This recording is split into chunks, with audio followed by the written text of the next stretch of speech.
G'day and welcome to the GameFace Footy Show, MPNFL Division 1 Footy Show right here at GameFace HQ in Studio 1. Can't wait to rip into this one because stop the presses, Blackers and Hawks.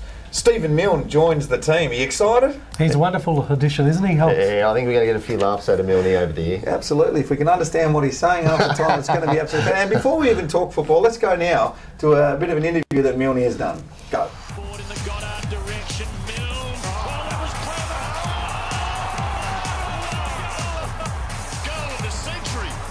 G'day guys, Plugger from GameFace here, and it's with great excitement to introduce an absolute legend, Stephen Milne, who's joining our team this year.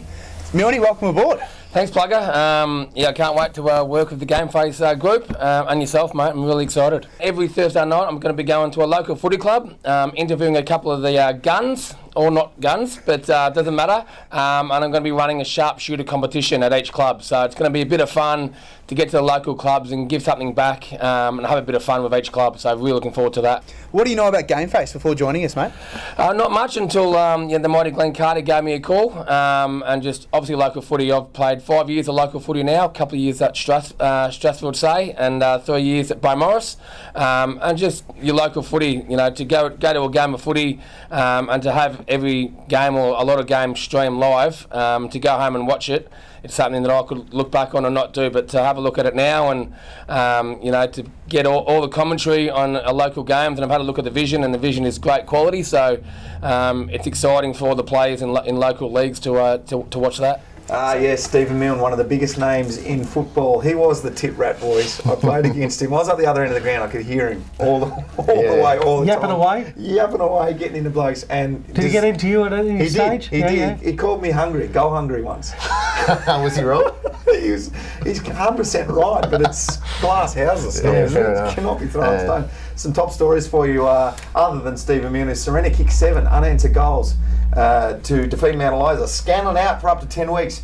Dramana, speed kills. These guys are going to talk about this in a minute. I've already said about Stephen Milne and GameFace top 10. We have an update, but boys, I'm going to hand it over to you because you are the experts. Sorrento kicked 7 unanswered goals to get a win. That's 2 weeks. 2 weeks in a row that lead. They've got off to a slow start, haven't they?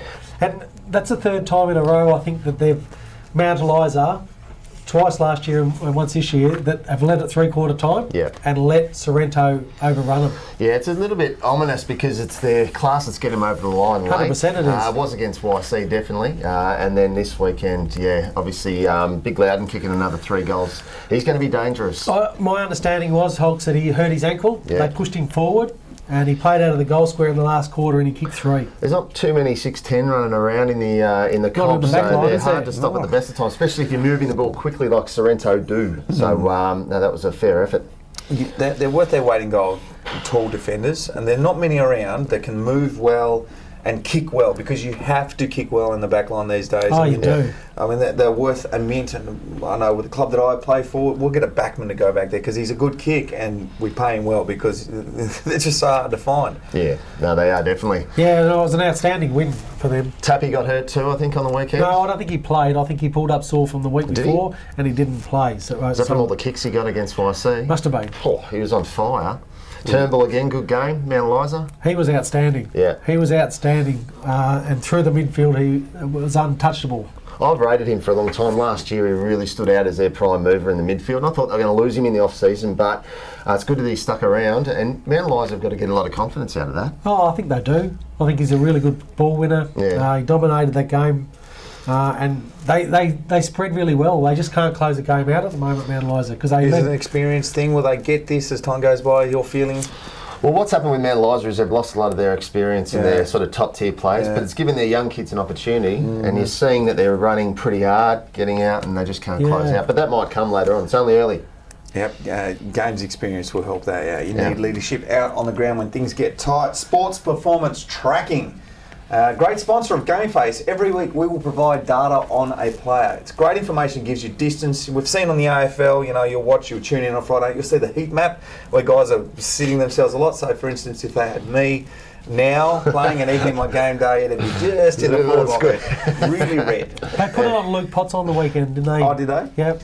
Yeah, fantastic. And we've got some great information. It gives you a whole lot more than that. Now, I know at AFL level they have the trackers on the back here. We've just spoken about that, and it's so much more data than you know. Like, they have 2 or 3 people dedicated working full time at the club to go through even training, what they do with how, and that's where every league is going, VFL all the way down into suburban leagues. Get this, because it's fantastic for your players. Sports performance tracking. If you want to get professional, you get into that. All right, Scanlon out for up to 10 weeks, boys. That's a big out. My That's understanding is Hulk said he broke his ankle. Or broke a bone in his foot. Yeah, I heard that. It's probably not as big a loss as what it would have been last year. I think Pines have come a long way, and their even spread is a lot better than what it was. Delmo and Jacobson were outstanding for him on the weekend, weren't they? Lewis Smith again runs really hard. And you've got Potts and Boswell at the moment. They're playing unbelievable football. You remember, they've still got to get Aaron back. Bongo hasn't made a real impact there.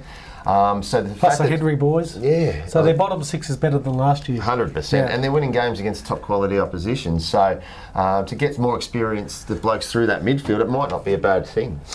Boswell in top form. We had our man Dan Lonergan, your old mate, who used to sit in this chair next to you. He was down there, and GameFace called the game live.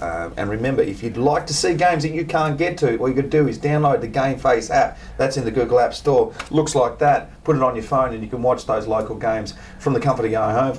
We'd prefer you to go to the ground, but you can watch it from the comfort of your own home. Dan Lonergan spoke to Boswell after the game. Well, Nick Boswell, congratulations. Best man on the ground today by a country mile. Was anyone on you all day?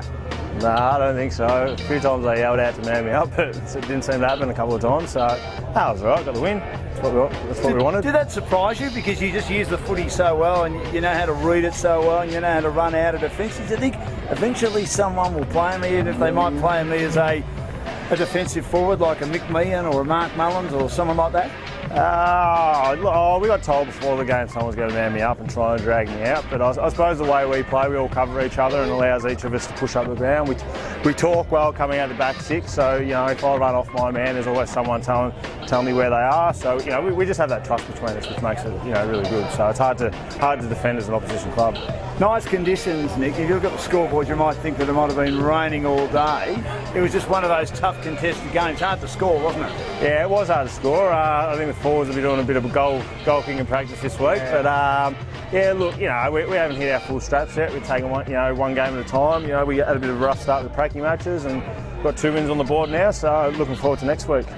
Must be huge self-belief. I mean, you won the premiership last year. I know this year's a different year and you've got to forget about last year, but you are the hunted, but you just see playing the sort of footy that you need to play to take it to the next level.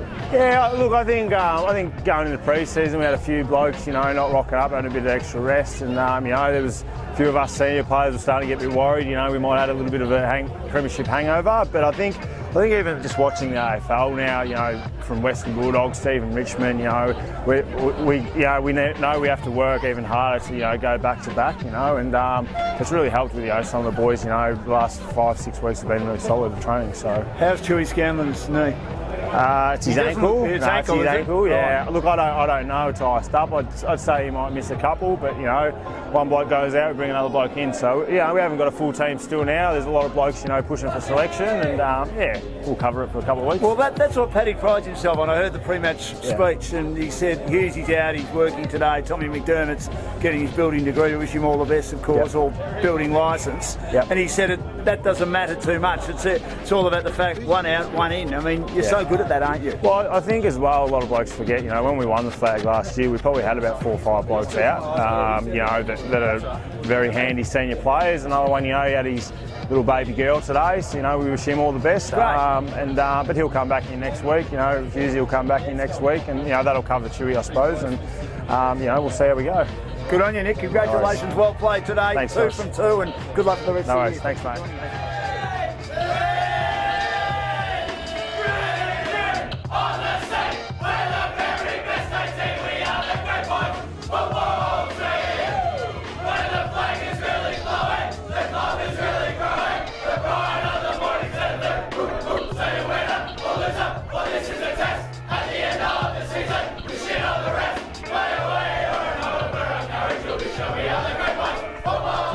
Thank you very much, Dan. That was fantastic. The Mannix brothers, good for Eddie Asp. They have been. Have been for years. Timmy's had his share. Well, he didn't play a lot last year, did he? His body's been letting him down because he's a bit older these days. like ourselves, Tone. Yeah. And but he's come back. He looks fitter than he has the last couple of years. Steve he's fantastic. And he's a great leader. He'd be one of your coach's favourites. He He always would does be. the hard stuff, takes out the best player, gets a heap of pill.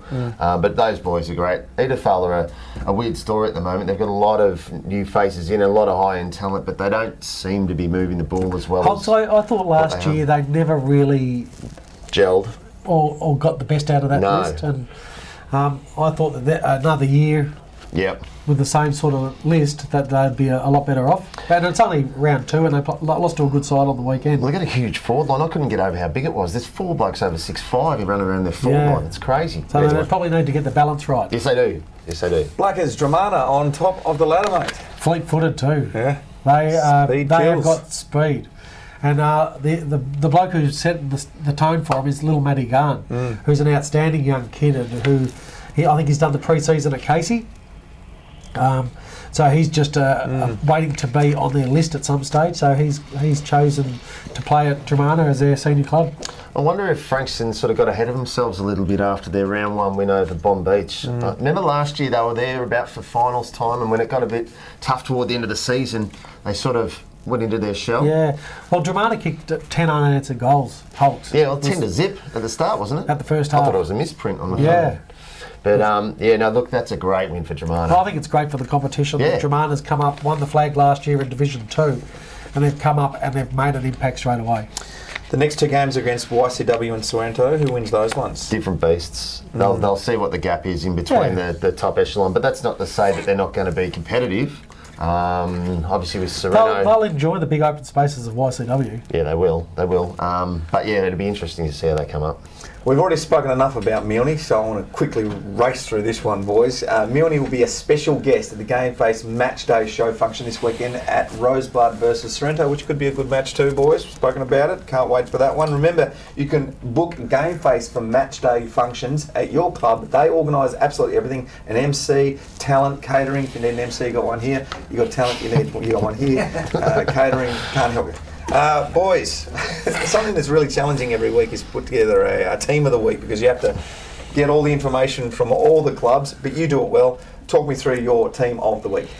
Well, my team of the week last year, I copped a bit of criticism for my team of the week, and then we had a top 30 released at the start of the year, and there was a fair bit of criticism over that. Now, can I just say again, it was not my top 30. It was put together by some of the panel here at GameFace, but I think we've made a few amendments to it, haven't we, after 2 rounds? Well, after 2 rounds, what we've done is we've just juggled some players in, and we've juggled some players out. Picking on form. So Loudon's gone to number 1. Yeah, he's been outstanding. I think he really dominated that game against YC, and on the weekend when he got injured, he won the game for him out of the goal square. Yeah, Shane McDonald, the 2, he's been outstanding. He always is when he's fit, Macca, so he's been great. Number 3, Dale Sutton, he had a great year last year, didn't he? Yeah, and he started off the season really well. Yeah, Mitch stayed at 4, I think. Hallahan, Nick Boswell went into 5. He's been in cracking form as well. Yeah, he replaces Chewy. Yeah, who's going to be out for a little while. Lockie Wallace gone to 6. Isn't that great? Yeah, no, he missed last year because he was travelling a fair bit, so it's good to see him back in form now. Potsy shoots up to, number 7? Yeah. Shannon Gladman, your man? Down at Toronto. He's a very good little player. Yeah, I know. He's an outside player. Like, you got Mitch Hallahan and Tapscott, who are really good bullying type players, whereas Shannon gets you on the outside. Yeah, and then my man Jacko Calder at 9. He's been juking him, the big fella. He's a confidence man. If he's confidence, did he kick 4 or 5 on the weekend? Another 4 on the weekend. So he's playing well as well. So yeah, there's a little adjustment to our top 9. Fantastic stuff, boys. Well done. Other winners from the MPNFL Div 1 on the weekend. Mornington, not very good against Frankston YCW. I'll give you to touch on all of these games. So this one, obviously Frankston YCW. Yeah, I thought Mornington were lucky to get that close. Really? Yeah, YC were impressive, and Mornington had a couple out. They've been impressive the first 2 weeks, haven't they? They have. Miller, was he didn't Warwick play? Miller was out, and obviously the Joel not there, so they were missing a bit out of their engine room. But yeah, Mornington are going to be hard up against it this year, and YC just put them to the sword. Yeah. Pacho was great. Again, kicked 4, I think, from the midfield, so they were very good.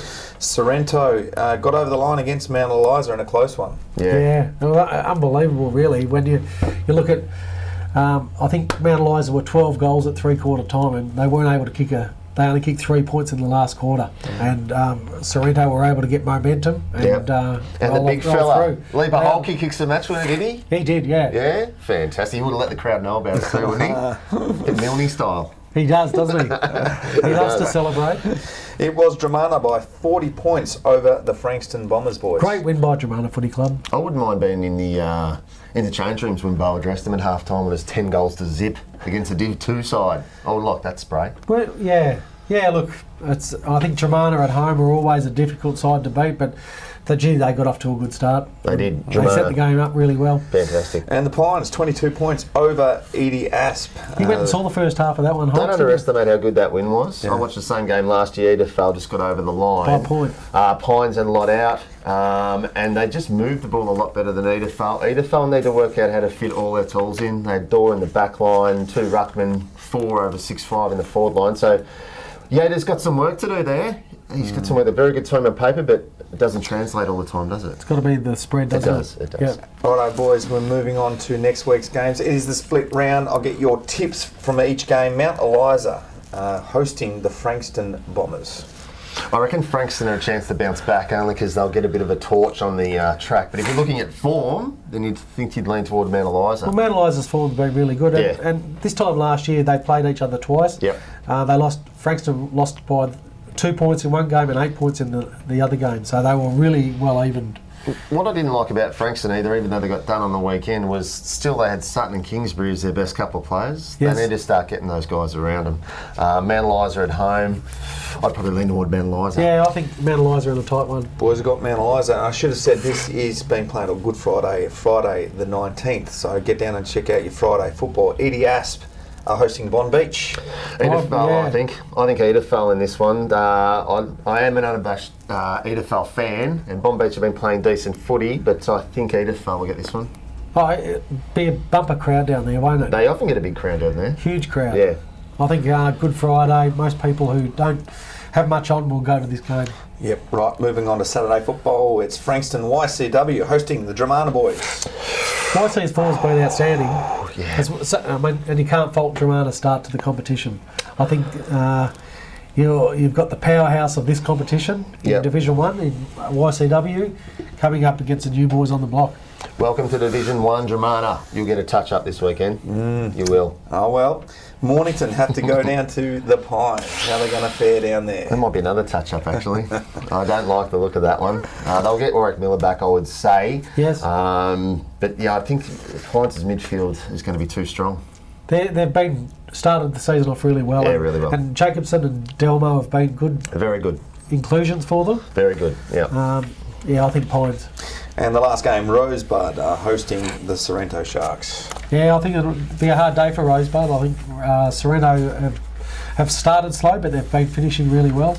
I think if Rosebud can lock them down and play good one-on-one football, they're a chance. Yeah, it was good to see Rosebud play more competitive football this week than the first round, but it won't be enough to get near Sorrento, I wouldn't think.